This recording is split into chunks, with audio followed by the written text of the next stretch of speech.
Hello everyone, आप सब कैसे हैं? मैं उम्मीद करता हूं कि बहुत अच्छे होंगे और अपनी पढ़ाई को बहुत अच्छे से कर रहे होंगे। मैं Akash Kumar Bhadana ICT virtual classroom में आपका बहुत बहुत स्वागत करता हूं मेरे प्यारे बच्चों। जैसा आपको पता है मेरे प्यारे बच्चों, बेसिकली हमारी आपका जो है 7th क्लास है और इसी 7th क्लास के अंतर्गत हम लोग देख रहे हैं आपका राजनीतिक एवं सामाजिक जीवन की जो बुक है आपका सेकंड, उसको हम लोग बेसिकली पढ़ रहे हैं। ठीक है, और इसी में हम लोग आपका आज पढ़ेंगे कि राज्य शासन कैसे काम करता है। कि राज्य का जो शासन है वो बेसिकली किस तरीके से काम करता है, उसी को हम लोग आपका देखेंगे।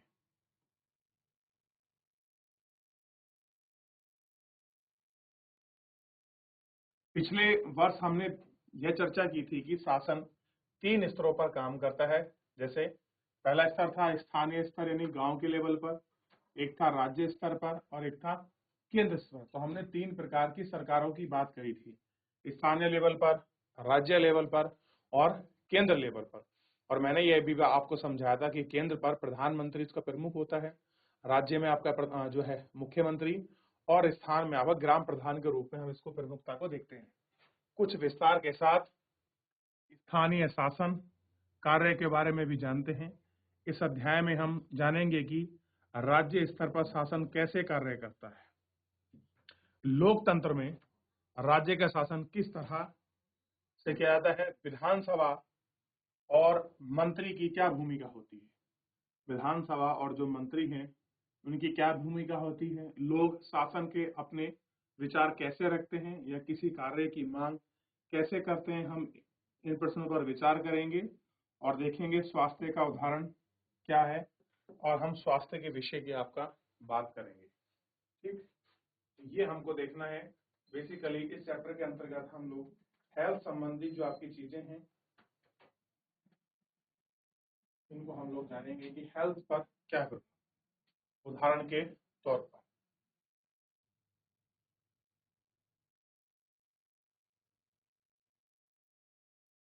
देखा यह गया है कि अपने राज्य में पानी की कमी है और बहुत से लोग बीमार पड़ रहे हैं। किसकी कमी है? पानी की कमी। और आप जानते हैं, मैंने पिछले बार में बताया है कि बहुत सारी बीमारी ऐसी हैं जो पानी से होती हैं। कैसी हैं? जो आपका जल जनित बीमारी। अब देखिए, कई गांव में लोग गदला पानी पीते हैं। गदला पानी मतलब जानते हो? जब कभी बारिश पड़ती है तो जो हमारा पानी है जो हम लोगों को पीने के लिए आता है टंकी के माध्यम से, तो आजकल तो बिल्कुल साफ आएगा, सुथरा आएगा, लेकिन उसमें हल्का मट मैला रंग, मिट्टी का रंग होगा। उसी को हम गदला कहते हैं। नदी नाले और तालाब सूखे गए हैं, बुरी तरह से प्रभावित इलाकों में गांव में दूसरा पानी ले आते हैं। जिला मुख्यालय पतलामपुर के लोगों ने 3 दिन से एक बार भी पानी की सप्लाई दी है। जिला चिकित्सा मरीजों को से अड़ पड़े हैं। इन पर बड़ी संख्या में हैजे से पीड़ित बच्चे हैं। वो कह रहे हैं पानी खराब हुआ, लोगों ने पी लिया और पीने की वजह से बच्चे बीमार हो गए। और कहाँ हो गए? हैजा आपका भर्ती हो गया। और आप जानते हैं हैजा जल जनित बीमारी है। कैसा है? जल जनित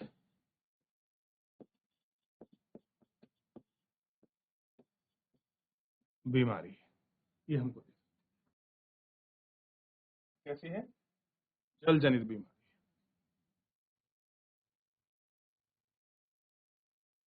टीवी पर समाचार में बताया गया है कि टीवी पर क्या बताया गया समाचार में? ध्यान दीजिए। हैजे से 10 लोगों की मृत्यु हो गई है। ऐसा कहा गया है कि कोई समुदाय इसे मार सकता है।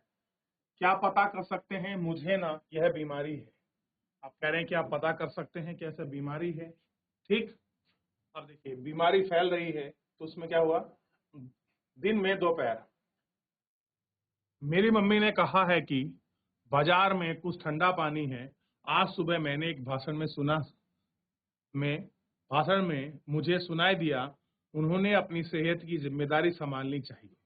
कि हमें क्या करना चाहिए? जो हमारी हेल्थ है, हमें अपनी हेल्थ की रिस्पॉन्सिबिलिटी लेनी चाहिए। वो साइकिल से कहीं जा रही थी, आपका ट्रैवल कर रही थी, बीच में एक कांस्टेबल अफसर आई या महिला पुलिस आई, उसने कहा रुक जाओ, रैली के कारण रास्ते बंद है। उसने बोल दिया, देखिए यहाँ दिखाई देगा आपको, लास्ट वाली पिक्चर देखिए, उसमें क्या है, रैली में दिखा रहे कि रुक जाओ आपके रास्ते बंद हैं। यहाँ यहाँ चल रहे हैं, साथ बात कर रहे हैं, यहाँ पुलिस वाले खड़े हैं और कह रहे हैं कि रुक जाओ आपके रास्ते बंद हैं। रैली के सड़क बंद है। रैली वालों ने विधायक के घर का घेराव किया है। क्या किया है? लोगों ने विधायक के घर का घेराव किया है समूचे। लेकिन क्यों? उन्होंने कुछ कर दिया है क्या? हा हा हा, ये लोग उस काम पर गुस्सा है, दिखा रहे हैं जो उन्होंने किया ही नहीं। चलिए, वो गुस्सा है जो लोगों ने किया ही नहीं है, उसी पर ये आपका दिखा रहे हैं।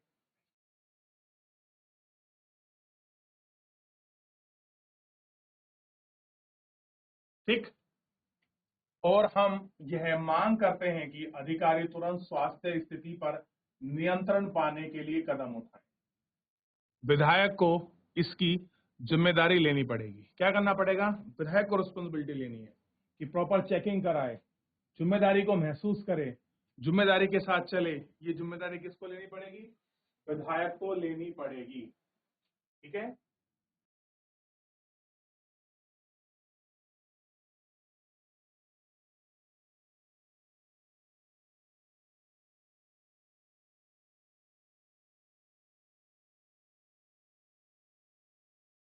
अब देखिए, तो यहाँ विधायक निकल कर आए, ऊंची आवाज है, इनमें क्या कोई वाकई में नेता है? सच है, इनमें बाप के टीवी पर देखा है, ये विरोधी दल के नेता है।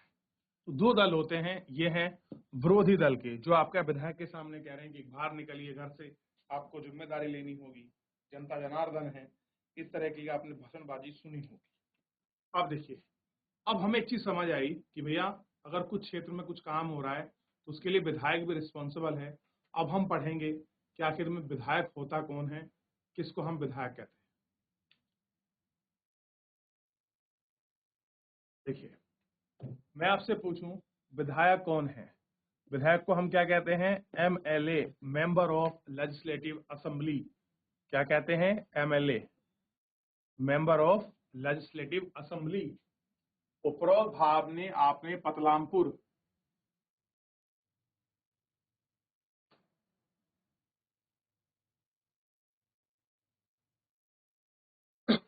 बदलामपुर की कुछ घटनाओं के बारे में पढ़ा है। शायद जिलाधार चिकित्सा अधिकारी जैसे अधिकारियों के नाम से परिचित होंगे। ठीक। परंतु क्या आपने विधायक और विधानसभा के बारे में सुना है? कह रहे हैं कि क्या आपने विधायक और विधानसभा के बारे में सुना है? तो सुना होगा आपने, विधायक और विधानसभा। विधानसभा वो जगह है जहां से विधान बनता है। और कौन बनाते हैं? विधायक मिलकर आपका विधान बनाते हैं। ये है आपकी विधानसभा। देख लिया? क्या आपने क्षेत्र के विधायक यानी कि एमएलए से परिचित हैं? तो जो विधायक को क्या बोलते हैं? एमएलए के से परिचित हैं कि वे किस पार्टी के हैं। विधानसभा के सदस्य को विधायक यानी कि एमएलए कहा जाता है। एमएलए को मेंबर ऑफ लेजिस्लेटिव असेंबली का मानते हैं कि ये क्या है? मेंबर ऑफ लेजिस्लेटिव असेंबली के रूप में हम इसको काउंट करते हैं। ठीक। देख लिया? एमएलए का चुनाव जनता द्वारा किया जाता है। ध्यान दीजिए, जो भी आपके एमएलए चुने जाते हैं, जो भी विधायक होते हैं, प्रत्यक्ष रूप से जनता उनको वोट करती है। आप देखते हैं प्रत्येक 5 वर्ष में क्या होता है? चुनाव होता है, एमएलए होते हैं, पार्टियां इनको टिकट देती है, कुछ लोग आपका निर्दलीय होते हैं, और जनता, बहुत सारे जनता, एक आपका निर्वाचन क्षेत्र होता है, और एक निर्वाचन क्षेत्र से एक विधायक आपका चुना जाता है। जिसको सर्वाधिक मत प्राप्त होते हैं वो क्या बन जाता है? वो आपका एमएलए बन जाता है। ठीक। और एमएलए चुनकर कहां जाते हैं? अभी हम पढ़ रहे थे विधानसभा। तो हम विधानसभा को बोलते हैं लेजिस्लेटिव असेंबली। क्या कहते हैं? लेजिस्लेटिव असेंबली में आपका चुने जाते हैं। तो अब मैं आपसे पूछूं विधायक कौन है, तो आपको कंफर्म होना चाहिए कि भैया विधायक कौन है।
चलिए, तो विधायक का आपको पता लगा कि विधायक कौन होते हैं, ठीक है। अब देखिए, फिर वे लेजिस्लेटिव असेंबली के मेंबर यानी कि विधानसभा के सदस्य बन जाते हैं और सरकार बनते हैं। इस प्रकार हम कह सकते हैं कि विधायक जनता का प्रतिनिधित्व करता है। तो विधायक क्या करता है? जनता का प्रतिनिधित्व करता है। नीचे दिए गए उदाहरणों की बातों से यह अधिक स्पष्ट होगा कि नीचे कुछ एग्जाम्पल दिए गए हैं, उनको पढ़ोगे तो बिल्कुल स्पष्ट हो जाएगा। भारत के हर एक राज्य में एक विधानसभा है। हर एक राज्य निर्वाचन क्षेत्र में बटा हुआ है। उदाहरण के लिए इसमें मानचित्र में इसको दर्शाया गया है। हिमाचल प्रदेश में 68 निर्वाचन क्षेत्र है में बांटा गया है। यानी कि मान लीजिए ये हिमाचल पूरा राज्य है, इसमें छोटे छोटे आपका निर्वाचन क्षेत्र बनाए हैं और इस प्रकार 68 निर्वाचन क्षेत्र कर दिए। कितने? 68, 68 आपका निर्वाचन क्षेत्रों को बनाया गया है। हर निर्वाचन क्षेत्र से जनता प्रतिनिधि चुनती है। एक निर्वाचन क्षेत्र होगा और जनता एक प्रतिनिधि चुनेगी। यही प्रतिनिधि क्या है? आपका एमएलए है। एमएलए यानी कि इसे हम क्या कहते हैं? विधायक कहते हैं, ठीक। विधानसभा का सदस्य यानी कि विधायक बन जाता है। अगर आप विधानसभा के सदस्य हैं तो विधानसभा के सदस्य को क्या कहते हैं? एमएलए कहते हैं। आपने ध्यान दिया होगा कि चुनाव में लोग अलग अलग पार्टियों के नाम से खड़े होते हैं, इसलिए विधायक अलग अलग राजनीतिक दल के होते हैं। कोई बीजेपी से खड़ा होगा, कोई कांग्रेस से खड़ा होगा, कोई आम आदमी पार्टी से खड़ा होगा, कोई आपका निर्दलीय होगा। यानी कि लोग डिफरेंट डिफरेंट पार्टियों से खड़े होते हैं, ठीक। एक निर्वाचन क्षेत्र से पार्टी एक ही व्यक्ति को चुनती है। ये चुनती है एक ही व्यक्ति को। अब देखिए, जो लोग विधायक होते हैं वे मंत्री या मुख्यमंत्री कैसे बनते हैं? कोई व्यक्ति आपका विधायक चुन गया तो वो व्यक्ति कैसे मंत्री या आपका मुख्यमंत्री बनेगा? पहले विधायक चुना जाएगा और विधायक में से ही वो आपका मंत्री बनेगा और वो ही मंत्रियों में से कोई एक मुख्यमंत्री बन सकता है। जिस राजनीतिक दल के विधायक आधे से अधिक निर्वाचित क्षेत्र में जीत जाते हैं, कहां से होते हैं? आधे से अधिक, और राजनीतिक दल में आपका अधिक जीत जाते हैं, उस दल के बहुमत से माना जाता है कि बहुमत प्राप्त करने वाले राजनीतिक दल को सत्ता पक्ष या अन्य सबको विरोधी पक्ष वाला कहा जाता है। क्या कहते हैं? विरोधी पक्ष वाला कहा जाता है।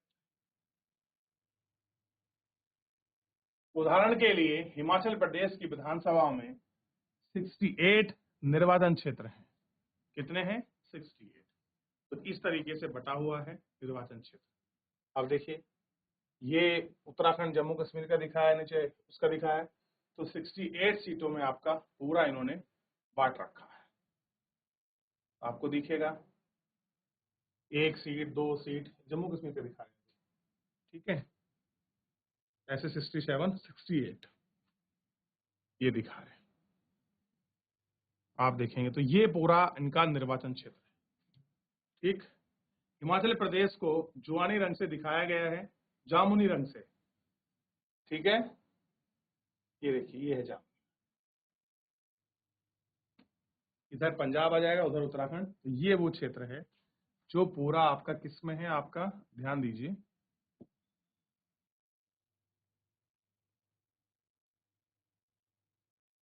ठीक है ना। ये देखिए,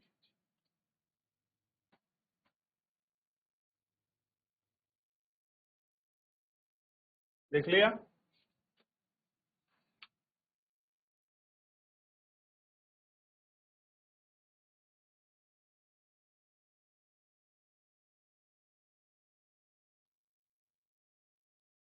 तो अब आपको पता लगा विधायक कौन होते हैं।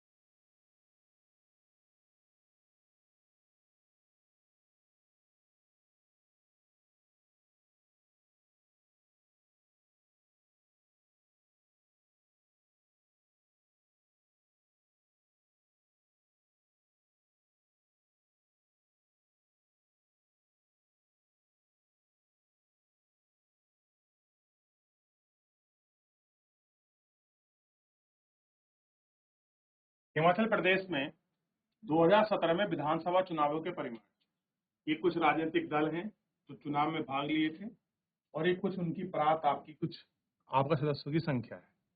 जैसे भारतीय जनता दल यानी कि बीजेपी को 2017 में आपका 44 विधायक चुने। इंडियन नेशनल कांग्रेस यानी कि आईएनसी ने आपका 21, कम्युनिस्ट पार्टी ऑफ मार्क्सिस्ट की 1 सीट आई, वहीं निर्दलीय विधायक जो थे आपका 2 चुने गए। इस तरीके से इन सबको जोड़ा गया तो टोटल कितना निकला 68। तो इस तरीके से 68 विधायक चुने गए। अब क्या था कि जिसके पास ज्यादा विधायक होंगे, ठीक, तो किसके पास थे यहाँ आपका, आप देखेंगे यहाँ बीजेपी के पास कितने थे 44 विधायक थे, और वहीं किसके पास, कांग्रेस के पास अगर आप देखोगे तो कितने थे आपका 21। तो ऐसे में अगर कोई गवर्नमेंट बनाने के लिए जाएगा वो कौन जाएगा 44 जिसके पास संख्या है, और 44 किसके पास है, बीजेपी के पास। तो इसलिए सरकार कौन बनाएगी, बीजेपी। सरकार मतलब जो आपका कार्यपालिका चलाएगी। और यहाँ पर सीएम बनने के लिए इन्हीं विधायकों में से जो आपके 44 हैं, 44 में से किसी एक व्यक्ति को ही आपका सीएम बना दिया जाएगा, चीफ मिनिस्टर नियुक्त कर दिया जाएगा। ठीक, चीफ मिनिस्टर का मतलब है मंत्रियों में जो प्रधान है वही आपका मुख्यमंत्री है। क्लियर है।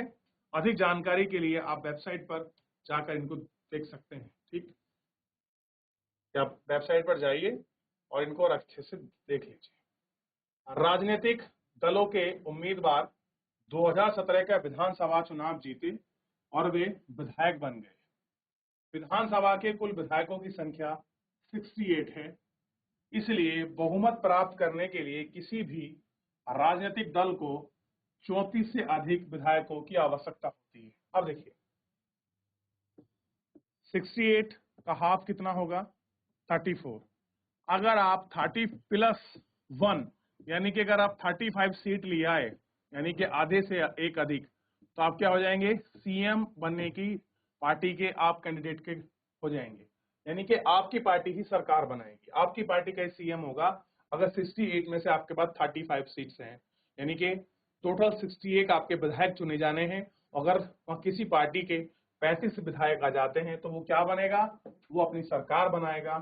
ठीक है, ये इसमें आपको बता रखा है।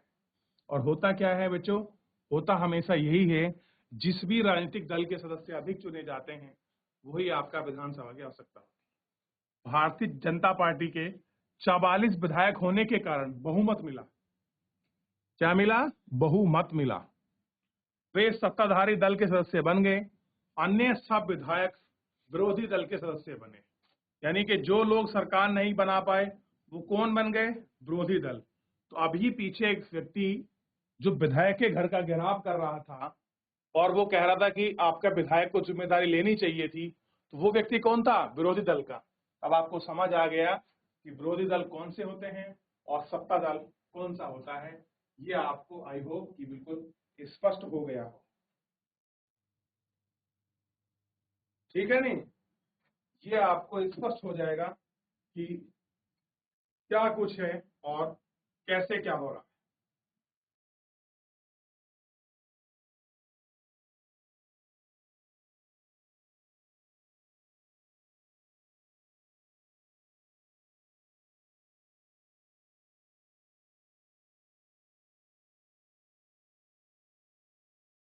देख लिया आपने,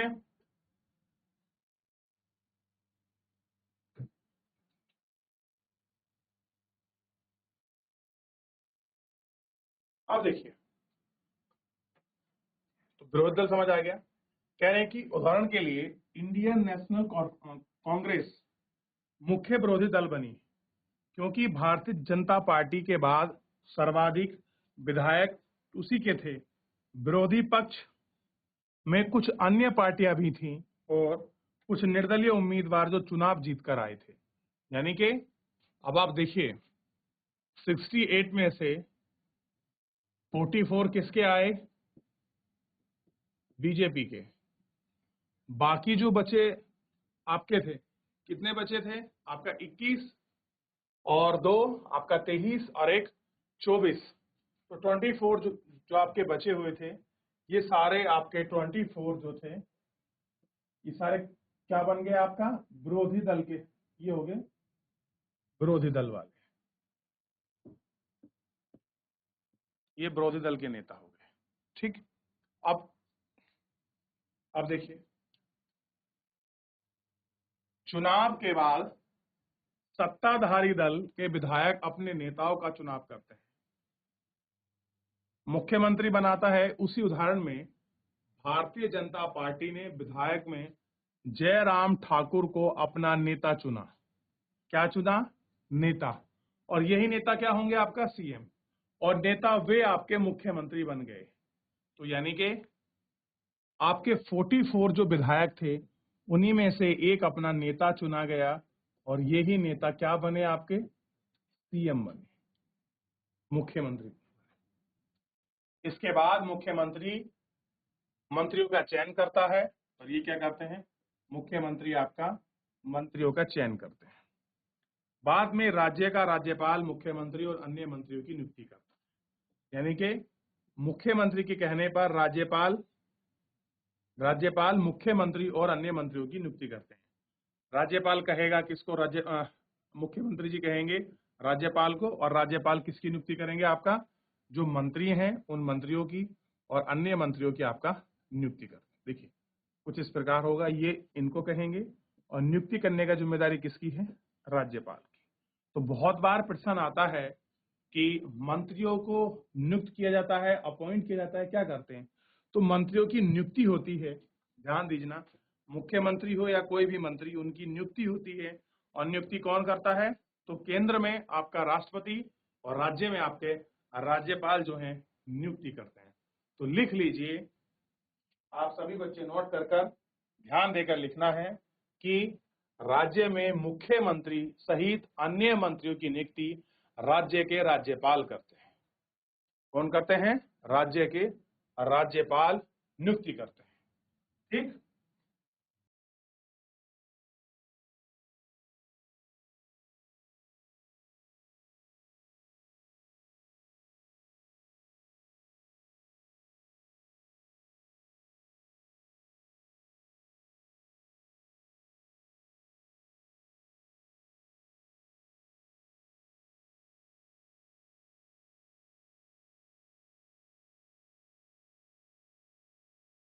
देख लिया।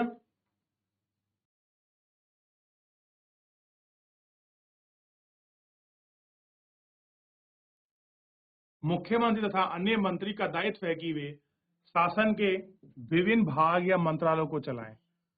तो इनका काम क्या है? विभिन्न मंत्रालय और विभाग को चलाना। तो अलग अलग कार्यालय होते हैं।